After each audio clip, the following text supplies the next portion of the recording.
दोस्तों RRB NTPC का day 35 का चैलेंज मैं लेके आ गई हूँ 90 डेज चैलेंज वाला, जिसमें आपको 8 आवर पढ़ना है।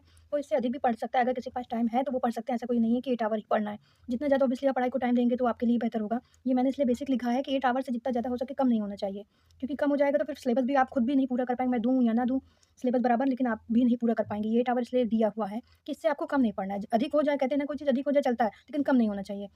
तो इसीलिए मैं हमेशा कहती हूँ, मैं हमेशा ये भी कहती हूँ, कुछ लोग कमेंट्स कर रहे थे कि मेरा पूरा नहीं हो पाता है, नेक्स्ट आ जाता है। तो मैं ये कहना चाहती हूँ कि जिसका जैसे मैंने यहाँ एलिमेंट्री दिया, देखिए मैंने कल भी दिया था और आज भी दे रही हूँ। मैं कोई भी सब्जेक्ट 2 दिन देती हूँ। अगर तब भी किसी का नहीं हो पा रहा है, किसी की बहुत ज़्यादा मैथ वीक है, तो मैं ये ज़रूर कहूँगी स्पीड बढ़ाइए। लेकिन अगर आपको अभी तक नहीं आया और मैंने मान लीजिए दे दिया और आपको लगता है कि करना है, तो ठीक है, आप टारगेट लेके चलिए ज़रूर। लेकिन अगर आपको नहीं आया तो 1-2 दिन और आप पुराना वाला, जैसे इससे पहले वाला जो मैंने दिया था, जब उसको प्रैक्टिस कर लीजिए। लेकिन इसके आप एलिमेंट्री भी करती रहिए, लेकिन स्पीड बढ़ाइए। उसके पहले आप पुराना वाला क्वेश्चन प्रैक्टिस कर लीजिए, जब आपको आ जाए तो मैंने हमेशा कहा था अब न्यू चैप्टर पढ़िए, और हमेशा मैंने लिखा है प्रैक्टिस ओल्ड क्वेश्चन। तो जब भी जैसे ये लगाने जा रहे हैं तो हमेशा प्रैक्टिस करिए 5-10 क्वेश्चन। मैं हमेशा कहती हूँ पीवाईक्यू का मतलब ये होता है कि उसमें समझना होता है, देने का मतलब ये होता है जिसके पास टाइम है वो बिल्कुल दे, तो अच्छा ही रहेगा। ज़ाहिर-सी बात है, जितना ज़्यादा पढ़ाई में मेहनत करेंगे उतना ही ज़्यादा आपकी पढ़ाई इंप्रूव होगी। तो अगर कोई पीवाईक्यू नहीं दे पा रहा है तो टेस्ट दे। टेस्ट का मतलब ये होता है कि जैसे आज मैंने एलिमेंट्री अलजेब्रा दिया है तो उसको क्वेश्चन मैंने लगाया है। तो कुछ भी आप कोई 5 क्वेश्चन आपने छाँट लिया, तो इन 5 क्वेश्चन को कर रहे हैं। तो इससे आपको खुद ही पता चलेगा कि आपने जो ये एलिमेंट्री अलजेब्रा पढ़ा है वो आपको आई है कि नहीं आई, इसी से तो आप पता करेंगे ना। ऐसे तो आप पढ़ते चले जा रहे हैं, पता भी नहीं चल रहा आपको आ रहा है या नहीं। तो इसीलिए मैं बार-बार कहती हूँ पीवाईक्यू लगाइए चाहे टेस्ट लगाइए,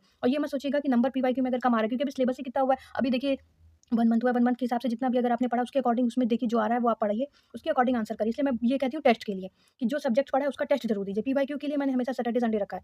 पीवाईक्यू रोज़ नहीं दे पा रहे कोई बात नहीं, रोज़ देने की ज़रूरत भी नहीं है, कोई रोज़ नहीं दे पाएगा। लेकिन मैं ये ज़रूर कहती हूँ कि टेस्ट ज़रूर दीजिए। मैं ये कहती हूँ इससे आपको प्रैक्टिस होएगा, कि आपको पता भी चलेगा कि वो जो सब्जेक्ट आप पढ़ रहे हैं वो आया है कि नहीं समझ में आया है। कि कल को एग्ज़ाम में आप बैठे हो, आप कुछ कर ना पाए, फिर आप कहोगे कि हमें कुछ आया ही नहीं है। तो इसीलिए मैं कहती हूँ कि कोई भी चीज़ हो पहले उसको कन्फर्म कर लीजिए वो आपको आया है या नहीं आया है। दूसरा रीज़निंग में भी मैंने कल भी दी थी रैंकिंग और आज भी मैं रैंकिंग दे रही हूँ। मैंने हमेशा देखिए लिखा हुआ है प्रैक्टिस ओल्ड क्वेश्चन। इससे पहले वाला जो मैंने सब्जेक्ट दिया था उसकी प्रैक्टिस कर लीजिए 5-10, ताकि वो एक रिवाइज़ होता रहेगा। इसको तो आप नहीं लर्न कर सकते हो। ये सोने से पहले जैसे ये लर्न करने वाले हैं, इनको आपने पढ़ लिया, फिर सोने से पहले मैं जो कहती हूँ 1 घंटा पढ़िए, फिर सुबेरे उठिए पढ़िए, फिर वो ये सब याद करेंगे। आप इसको खोल के थोड़ी ना याद करेंगे, ये तो समझने वाली चीज़ है, और ये जितना ज़्यादा प्रैक्टिस करेंगे उतनी ही आएगी। टेबल, क्यूब्स, ये स्क्वायर, ये सब आप लर्न कर सकते हैं। तो ये चीज़ आपका है। तो यही मैं बार-बार कहती रहती हूँ कि ध्यान से पहले वीडियो को सुनिए, समझिए मैं क्या कह रही हूँ। इसीलिए मैं ज़्यादा लॉन्ग वीडियो भी नहीं बनाती हूँ।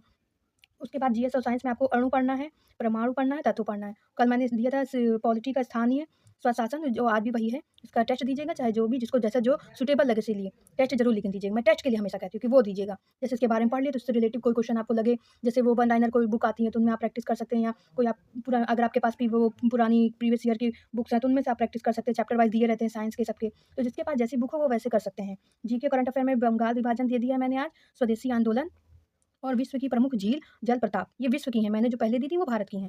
अब मैं विश्व की दे रही हूँ, और करंट अफेयर जो कि आपको पढ़ना ही पढ़ना है। इसमें आपको स्किप नहीं कर सकते हैं। कुछ चीज़ें हैं, कोई भी चीज़ें स्किप नहीं कर सकते हैं, कंसिस्टेंसी के साथ पढ़ते रहिए, और इनका भी टेस्ट ज़रूर दीजिएगा। ऐसा नहीं कि ये लर्निंग वाला प्रोसेस है तो इनमें कुछ नहीं करना। आपने ऐसे बुक बंद कर ली, कुछ भी आप क्वेश्चन बना रहे हैं, आपके पास अगर नहीं है बात कर रहे, तो आप अपने आप से क्वेश्चन सोचिए कि इसमें क्या हो सकता है। जैसे एक थ्योरी बनाते हैं हम लोग, माइंड सेट करते हैं, तो वैसे नोट्स बनाते जाइए तो आपको खुद ब खुद आइडिया हो जाएगा। अगर टाइम मिला मुझे, मेरी तबीयत ठीक नहीं है अभी, शायद अगर वीडियो लेट भी हो जाए, तो उसके लिए माइंड मत कीजिएगा, आपको वीडियो ज़रूर मिल जाएगा। मेरी तबीयत थोड़ा ख़राब है, तो वीडियो आपको शायद लेट मिल जाए, और हो सका तो मैं आपके इसके लिए इसका वीडियो बना दूँगी। अभी नहीं, तो कुछ समय बाद बना दूँगी, अभी तो मैं खुद ही पढ़ रही हूँ, टाइम नहीं मिल पाता है। तो इसीलिए फ़िलहाल आप इतना पढ़िए जितना मैंने आज दिया है। टेलीग्राम चैनल में लिंक दे दूँगी, उसको फॉलो करिएगा, मेरे चैनल को सब्सक्राइब कीजिएगा, टेलीग्राम और इंस्टाग्राम चैनल को भी फॉलो कीजिएगा। राधे, राधे।